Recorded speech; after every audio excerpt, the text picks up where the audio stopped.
Ça va s'appeler le vrai visage de Manuel Valls, parce que je pense que Manuel Valls a un gros problème d'identité. Il a une espèce de double visage, et c'est ce que beaucoup de gens se demandent rien qu'en le voyant. On sent que c'est quelqu'un qui est assez bipolaire.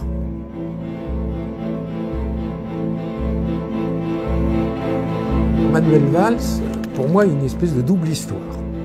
C'est quelqu'un qui a réécrit sa propre histoire.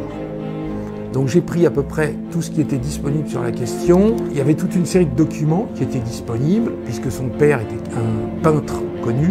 C'est toujours très agréable de recevoir un prix, surtout quand on n'en a pas l'habitude. Et ça fait un grand plaisir quand même. Beaucoup de gens, Manuel Valls le dit parfois, mais en général le laisse dire, il se présente comme fils d'un réfugié antifranquiste. Il faut quand même rappeler que Manuel Valls est né dans les années 60 en Espagne. Donc c'était à l'époque du général Franco et du franquisme. Donc on se dit qu'un républicain espagnol réfugié en France, comment se fait-il que son fils puisse naître en Espagne? En réalité, il n'en est rien. La famille de Manuel Valls est une famille de la très haute bourgeoisie catholique catalane. Son grand-père a participé à la fondation du plus important journal catholique conservateur de Catalogne. Ce journal a été interdit en 1936 par ce qu'on appelle les Rouges, c'est-à-dire les communistes, les trotskistes, alliés pour l'occasion avec les socialistes.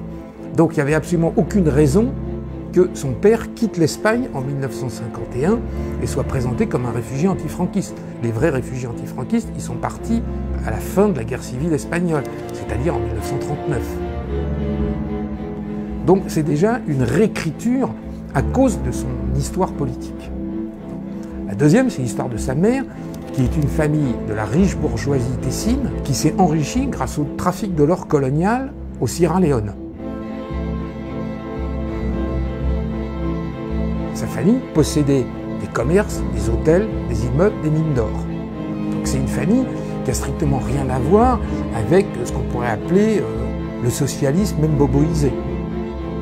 À 18 ans, j'étais déjà social-démocrate, une gauche responsable, le parler vrai, l'éthique de vérité. C'est quoi être de gauche? C'est lutter contre les inégalités.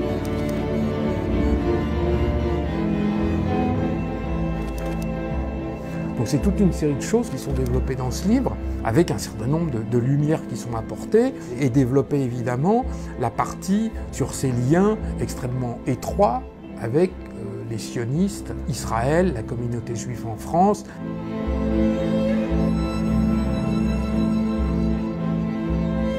Alors, c'est un véritable sioniste de combat. Lui-même a dit dans un discours filmé qui a fait, on peut dire, beaucoup de buzz sur Internet, qu'il était lié de manière éternelle à la communauté juive et à Israël. Par ma femme, je suis lié de manière éternelle à la communauté juive et à Israël, quand même. Cet homme qui est très entier dans ce discours, qui tape sur la table, qui à un moment dit merde, mais quand même. Merde, quand même. Enfin, un homme de conviction, un homme dans lequel on croit. Accompagné, membre de la communauté juive qui se rendait à la synagogue d'Évry. Or, ce que les gens ignorent totalement, c'est que cet engagement en faveur d'Israël de Manuel Valls est quelque chose d'extrêmement récent. Cet engagement a environ 5 ans. Et tout ce qui s'est produit avant, c'est-à-dire en gros de 1980 à 2008 au moins, Manuel Valls est engagé exactement de la même manière, mais en faveur du peuple palestinien. Ce qui a été gommé, ce qui ne figure dans aucune biographie, les journalistes qui savent ne veulent pas que ça se sache et personne n'en parle. Or, il y a des écrits qui existent, il y a des documents qui existent, et ce sont des choses qui sont publiées à l'intérieur du vrai visage de Manuel Valls. Et donc je vous ai donné la primeur d'une vidéo stupéfiante que j'ai découverte, où Manuel Valls, en 2008, plante un arbre, un olivier, en faveur du peuple palestinien, et où il prononce un discours filmé qu'il suffit de regarder. Je pense évidemment peut-être d'abord aux habitants de la bande de Gaza, enfermés, qui vivent une situation infernale dans tous les sens du terme. Nous sommes responsables d'un long travail à mener collectivement afin de combattre la haine, les divisions et les préjugés. Et tout ça sur fond de drapeau palestinien. On a l'impression de rêver, puisque aujourd'hui, il est invité régulier du dîner de gala du CRIF, il se produit au Fonds social juif unifié, il est bien reçu par le Congrès juif mondial, et je dirais que dans les milieux dissidents, c'est cette image très sioniste qu'on connaît Manuel Valls. Parce que l'antisionisme, c'est la porte ouverte à l'antisémitisme.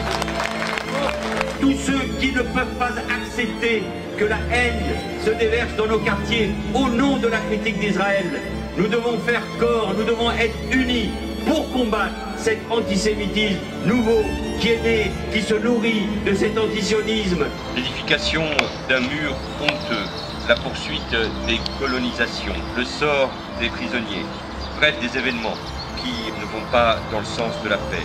Mais cette critique de l'État d'Israël, basée sur l'antisionisme, c'est l'antisémitisme d'aujourd'hui. Tous les documents existent. Libération sait, TF1 sait, Mediapart sait, Politis sait, Le Monde bien sûr sait que cet homme a eu un engagement extrême en faveur de la Palestine et personne ne le rappelle aujourd'hui, n'ose le rappeler et tout le monde surtout la tue et caché, tout simplement parce que ça serait mauvais pour la carrière de Manuel Valls.